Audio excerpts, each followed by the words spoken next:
All righty. Well, hey, good morning, everybody. Welcome to the Monterey Bay Aquarium here live from the back deck of the Monterey Bay Aquarium. Currently looking at one of this year's king tides, one of the highest tides of the year that's currently washing up into our great tide pool. This is the time of year where the aquarium becomes a literal extension, or I should say a literal extension of the Monterey Bay as the water starts pouring in here. If you're wondering who's talking to you, my name is Patrick. I work on the social media team here at the aquarium, and I want to apologize profusely to anybody who tuned into this first stream with the bad audio. That's on us. We figured it out. We got the gremlins out of the system, and I think we're looking good and sounding good right now. Joining us today is Annie Kohut-Frankel from the California King Tides Project. Let's get her up on screen. Hey, good morning, Annie. How are you doing today? Good morning. It's a great morning, and we're waiting to see these high tides here at the aquarium. Very exciting to have you here. We've been sharing a lot of your information over the years about these king tides. And thanks to everybody who's out there tuning in right now on Facebook, on Twitch, on YouTube, on Twitter, on Periscope. Thank you so much, everybody, for being there as we talk a little bit more about the king tides. For those of you wondering who are fans of the aquarium, real quick, Emily is right over here. Emily is right there, so she's available if you have any questions for Emily. Hey, Emily. Hi, good morning, everyone. Yep, so Emily is over there on the camera making sure that we are looking good. But speaking of looking good, this king tide is really quite something coming in right now. Annie, we're looking at a plus 6.8 foot high tide for our area coming up in just about 11 minutes here. And for the folks that are tuning in who have not heard this term king tide before, there aren't any crowns or thrones or anything coming in special in the waves right now. Can you tell us a little bit about what we're looking at? What is a king tide? So a king tide is what we call the highest tides of the year. So in California, we see them in the wintertime. They happen when the sun, the moon, and the earth are all in alignment. It happens that the moon is a little bit closer to the earth than usual. And during this time of year, the earth is actually a little closer to the sun than usual. So all those forces combine to create more gravitational pull on our ocean. So that creates the highest high tides and also the lowest low tides of the year. That's right. And this was something that I'm really fascinated learning about all the different ways that this works. And for the folks out there who, if you're not by the ocean, the way to think about a tide is sort of like a global wave that is being caused by the moon and the sun tugging on the ocean being such a massive part of the planet, and it kind of stretches the ocean away from itself. And then the thing that I learned recently, Annie, I've been talking about king tides for a while, but I kind of just now figured this out, is that the moon goes around the earth in about 28 days or so, but obviously the earth is spinning on itself in one day. And so what I kind of just realized, or when I was looking it up a little bit, our friends at the Exploratorium put this really well, is that there's basically this bulge of the ocean that's being tugged on by the moon and the sun, and the earth kind of spins through this bulge, which is why the tides change so much. It can be like, you can have a high tide that's not very high, and then a low tide that's not very low, and then suddenly you can have something like this where literally the stars align and you end up having these huge tides and these huge things as we're spinning through this global wave. It's really fascinating to think about. And yeah, go ahead. No, after you. No, it's a very interesting thing to observe if you can get to the shoreline today. And tomorrow will be also a pretty high tide, although we don't call it a king tide. So I'm excited to see what both the outside of the aquarium is looking like this morning. Yeah, so what we've got right now rolling in is not quite the highest tide, but again, we've got this ocean that is just pouring into our great tide pool. And for the folks out there who might not be familiar with the aquarium, I currently have us superimposed on top of it, Annie, so we're kind of floating there in our great tide pool. But the great tide pool off the back deck of the aquarium is the outflow for the aquarium seawater. It comes in from just offshore here. You can actually see those yellow buoys there in the background. Comes into the aquarium and pours out there. So it usually is a tide pool kind of constantly flowing back into the ocean. But right now, we're basically level with that sea level. And the importance of the king tides, part of that California King Tides project that you're a part of, is that we talk a lot about different things related to climate change, and some of those things might be ocean acidification, but sea level rise is one of those things that is occurring. But the king tides give us a really good opportunity to visualize what sea level rise is going to look like in the future, because the sea is currently risen quite a bit. But tell us a little bit about what seeing this right now, this high tide, what does that look like 100 years into the future? What are we seeing? Right. So the California King Tides Project, is to back up, we're a community science project that asks people to go and photograph these highest tides of the year. And this is in California, but throughout much of the planet, there are King Tides projects taking place. So the reason we want people to take these photos is that king tides are about 1 to 2 feet higher than the average tide we see throughout the year. And that's about what we're expecting to see in terms of sea level rise in California due to climate change over the next few decades. So that's not even 100 years out. That's within most of our lifetimes, before I retire, likely. So taking pictures and observing what this highest high tide of today looks like helps us see what our future may look like. So when you see, for example, the tide pool underwater, when you see a beach underwater, when you see a flooded road, think about what that will be like to have water that high, at least that high, every single day. So that's really going to impact a lot of our lives, the places we love to go to have fun, but also how we get to work or how our wastewater treatment plants work. It's a window into the future. That's right. And, for somebody who works at the aquarium, and for all of us who work here at the aquarium, we got a few aquarists here on the back deck, scrubbing windows, making sure that all the animals are looking good. For us here at the aquarium, thinking about if this is your typical high tide, and Emily's doing a great job here on the camera work. There goes our stairs there under the wave, breaking up against the wall. So imagining that this is where the tide is going to be all the time, and then you think about storm surges where you can have much larger water pushing into coastal zones. You start really thinking about, the aquarium. Do we have to, pick it up and move it inland? A lot of oceanfront property coming to a hill up the street near you here in the future. And so this is a really good visual to really see, hey, when we talk about sea level rise, you're looking at it. That's exactly what we can expect in the future. That's right. Wherever you are, actually, whether you live on the coast or whether you live inland, it's important to understand that we need to start thinking about this. How do we plan for future sea level rise? So, like you said, if you have a home on the beach or if you like to visit the beach, it's going to impact you.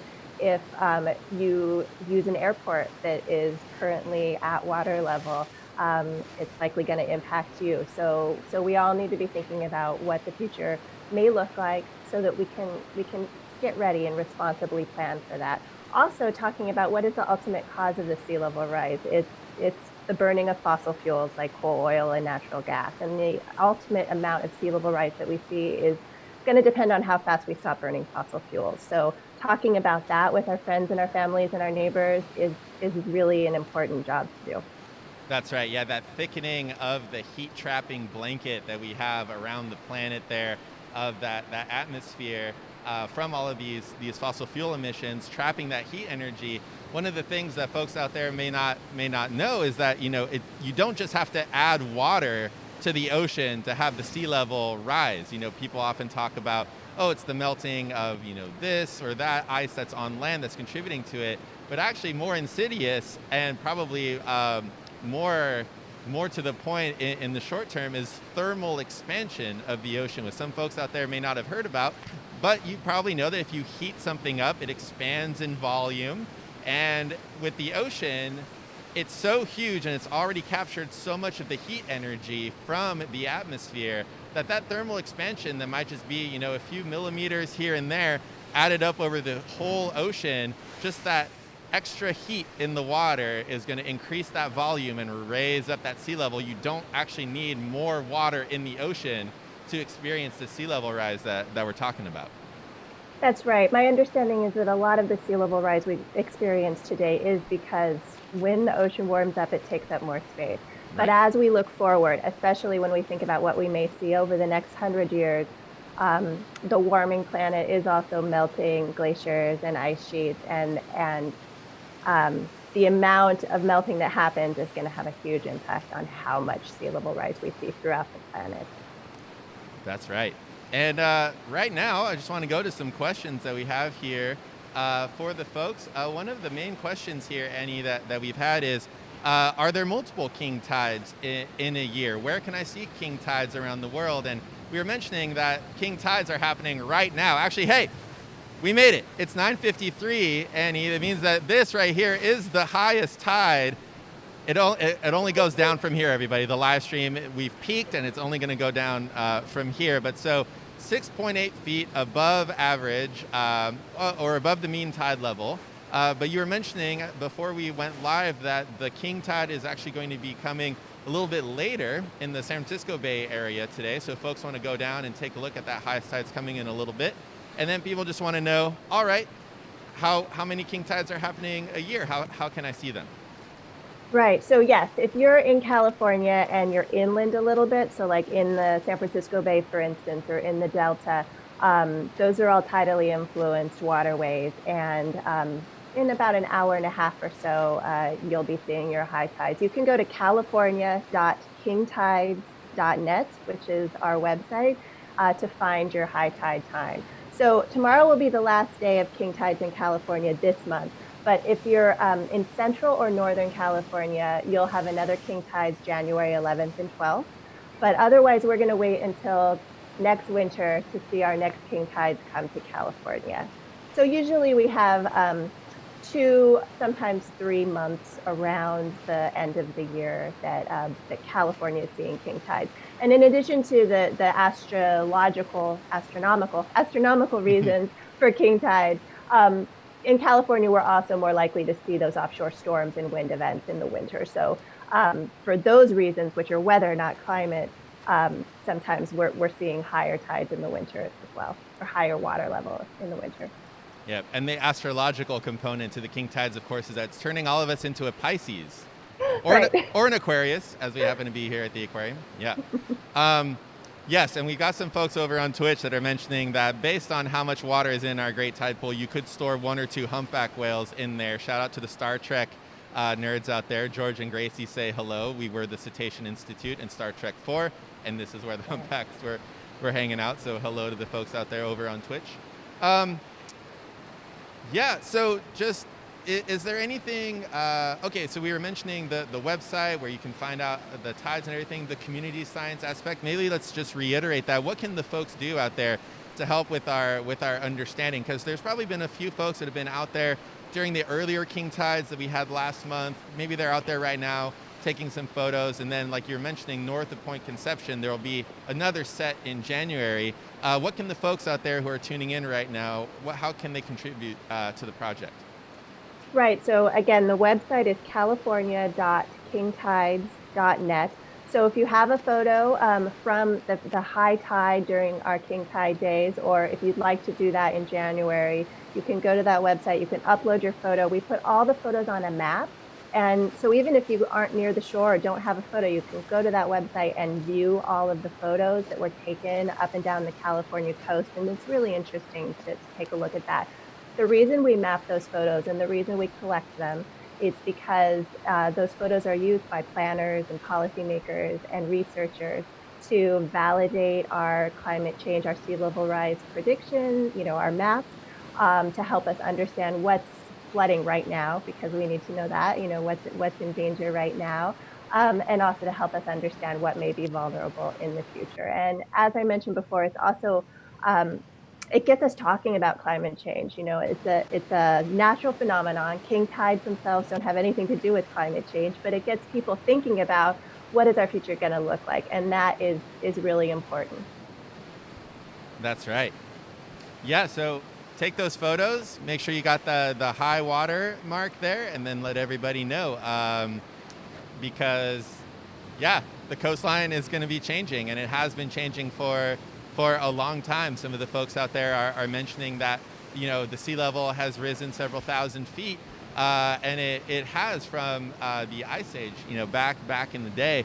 But what's really precarious about this particular situation is that now people have built up all of this stuff along the coastline. So, if you were back 10,000 years ago and you had a nice little hotel on the waterfront, it's way underwater now. And the same thing there. We want to make sure that folks are aware of that change to the coastline, and you get to see it right now with those king tides. Now, for the folks that are just tuning in, welcome. Thank you so much for being there. My name's Patrick. I'm at the Monterey Bay Aquarium and part of the Monterey Bay Aquarium social media team. On the camera is Emily, the other half of the social media team, and we're joined by Annie Kohut-Frankel of the California King Tides Project. I heard the mic pick up because there's Emily over there. Emily, do you have anything to tell us about king tides so far? Anything you're noticing from looking at the aquarium? No, well, we've been getting a lot of comments just about how cool it is and how different it is to see our tide pool here, which is normally an actual tide pool, just part of the ocean here. And we've been talking about, California and how these king tides are affecting our coastline here. What's important to remember is with climate change and as the ocean expands due to thermal expansion and stuff, it's affecting our coastline here. We're pretty fortunate here in Monterey to be a pretty hilly area. We got a lot of incline just past where the aquarium is, but there are a lot of low-lying communities around the world that this is going to be impacting more. A lot of countries that are much flatter than here in Monterey, and so this is really important work to keep track of what sea level rise is going to look like over the next 100 years. That's right. Yeah, Annie, to that point, it's not just a little novelty here. Right now it's kind of fun, like, oh, look, king tides and stuff, but this has real impact on a lot of communities. I mean, if you're driving into Monterey, the El Estero area right before the tunnel is technically just above sea level or maybe even below. That tunnel is below sea level. So these kind of king tides might shut off this part of the peninsula, at least for the roads there. And there's lots of communities around the world that are heavily impacted by that sea level rise, right? It's not just like, oh, neat, look at this. This can actually have some catastrophic consequences, right? That's right. And especially as with all climate change impacts, it's important to think about who is going to be the most impacted. And it's people who don't have the means to pick up and move, who are dependent, who are heavily dependent on where they live all along the coast. So there's that issue that we really need to be considering our whole global community and who is going to be harmed by sea level rise. But yes, it's our transportation systems, it's our water treatment systems, it's our recreation areas. So again, you think about public land. The beaches are a public land. They are the place that anybody can go for free, to get away from the heat, to chill out, to enjoy nature. And we don't want them to disappear under rising seas. So that alone is a really big impact of sea level rise to think about. Absolutely. Yep. And right now, just going to go to that shot of the back deck of the aquarium. You can see our Great Tide Pool is currently an extension of the Monterey Bay. The aquarium's been located in this location where the aquarium's been here for 36 years, but the cannery that occupied this zone has been here since 1913. So over 100 years in this location, and the sea level has already risen a little bit in that time. You can see that pump house there in the background is the original. Oh, look at the camera work going on right now. Nice, Emily. You can see that pump house building. That's the original pump house of the Hovden Cannery, which was one of the largest canneries along Cannery Row there. So that was the original pump house built up there. That's where our seawater comes in. And you can see our Ocean's Edge wing over there on that second floor is our splash zone. And then this staircase you see right here leading down to the Great Tide Pool is what many folks out there may know as the staircase down to the Underwater Explorers program, where folks can learn how to scuba. 8 to 13 folks, I should say, those kids joining us. You can see right now just where the water is on that staircase. And obviously we don't have the Underwater Explorers in the winter because otherwise we've got a whole bunch of folks that are going to get an introduction into real scuba diving very quickly as they wash out into the bay. But you can see here we're built up on that original foundation of that Hovden Cannery that's been here for over 100 years. And you can see the change is already happening in terms of sea level rise from back then, and now we get to see what it'll look like 100 years there into the future. And again, for those of you wondering what a king tide is, these are the highest tides of the year, where it just so happens that the orbit of the Earth around the sun and the orbit of the moon around the Earth are all lining up to have the strongest gravitational pull on our ocean, all pulling in the same direction, the sun, the moon, and all of their proximity is having the strongest impact. And the Earth is spinning through this global wave, this large bubble of water, basically. And as the Earth is spinning through that, we're getting the high tide here. High tides will be coming to more places. And then obviously, if you enjoy tide pooling, the king tides are a great time for when we rotate out of the bulge in about 6 hours or so. And you'll start seeing the uncovered intertidal zone, those extreme low tides. And you start seeing animals that are only used to being out of the water for a few hours in the year during those king tides. All right, I'm going to bring us back up here on screen just to see if there are any questions. Emily, have you noticed any questions from the audience that we haven't gotten to yet? Patrick, have we talked about peregrine apogee yet? We have not mentioned the specific terminology of the perigee, apogee, the solstice, all that stuff. Annie, how do you feel tackling that terminology? I get mixed up. For the folks out there who want to look it up, the Exploratorium has an amazing video that explains all of it. But how do you feel about perigee, apogee, all that stuff? Oh boy, I probably shouldn't because I'm going to mess up. But those words basically are telling us when the moon is closest to the Earth and when the Earth is closest to the sun. So again, king tides, the sun, moon, and Earth are lined up, but also the moon is closest to the Earth is closest to the sun, which amplifies the gravitational effect.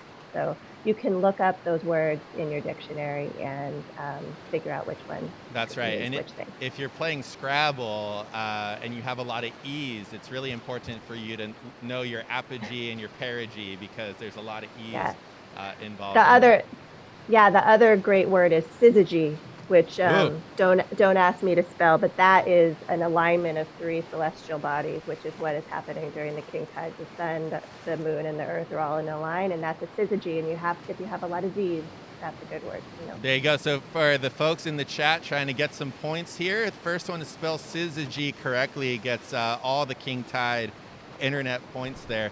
Yeah, it's maybe one thing to describe, we didn't describe it yet, is the idea of spring tides and neap tides.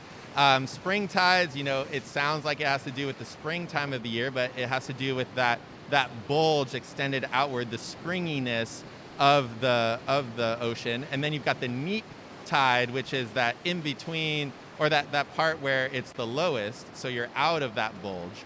So spring tides and neap tides, or sorry, no, the neap tides are at a 90-degree angle. See, I'm already getting myself mixed up, right?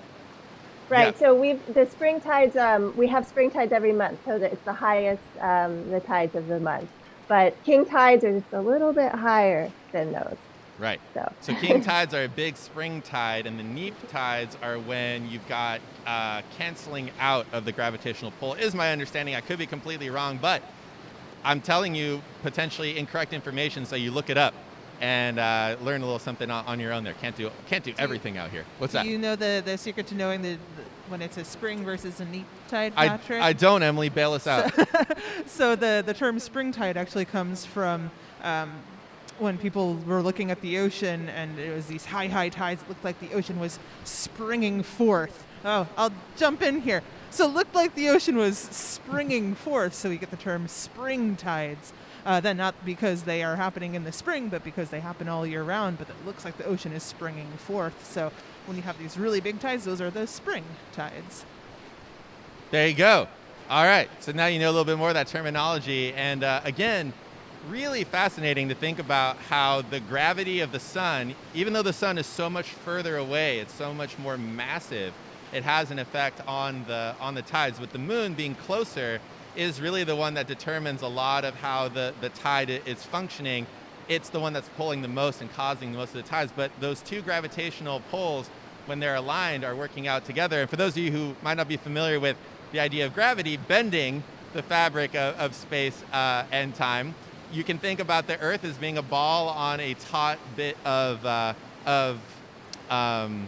like a tapestry, like some kind of carpet. And then you have the sun, which is like a bowling ball sitting a little bit further away. And then you've got this other little ball that's rotating around, maybe like a billiard ball, pulling, and you can see how the gravity around the Earth is affected by how those different bodies are rolling around on that fabric. So in case you're trying to figure out how's that gravity working at such a distance, same thing as if you're sitting on a mattress and somebody else sits down close to you or further away from you, you start having that effect of being pulled towards with that gravitational well there. I could be completely butchering that as well, but again, getting people thinking. What do you think, Annie? Did I do okay? I think that was great. Okay. Good job. I needed that. Okay. So for those of you folks that are just tuning in right now, again, welcome. We're currently off the back deck of the Monterey Bay Aquarium, and we are looking at a king tide, one of the largest tides of the year, currently about 6.8 feet above the mean tide level, which is taller than me by about 7 inches there. So if I was standing in at the mean tide level, I would be completely submerged under the water right now. And in just a few hours, that will be moving back out as the Earth rotates through the tide, and we will start to see extremely low tides happening right now. And we're joined by Annie Cohen-Frankel from the California King Tides Project. She's been describing to us all the different projects going on here related to these king tides. And looking at the time, Annie, maybe we'll just kind of wrap it up here and let the folks know, what do they need to know about the king tides? Where should they go? What should they do? And how do they stay in touch with these future celestial phenomena that we're seeing right now? Yes. So again, the California King Tides Project the website is california.kingtides.net. You can sign up on an email list to get notified of when the next king tides are going to happen. You can check out the photos there. You can submit your photos of these highest high tides of the year. One thing that I do want to emphasize, if you're able to get to the shoreline, please be safe, because Yes. You always want to be aware of the ocean. You don't want to turn your back on the ocean. Don't get so absorbed in taking a photograph that you aren't keeping yourself safe. In addition to all the COVID safety considerations, like wearing your mask and sticking with people in your household.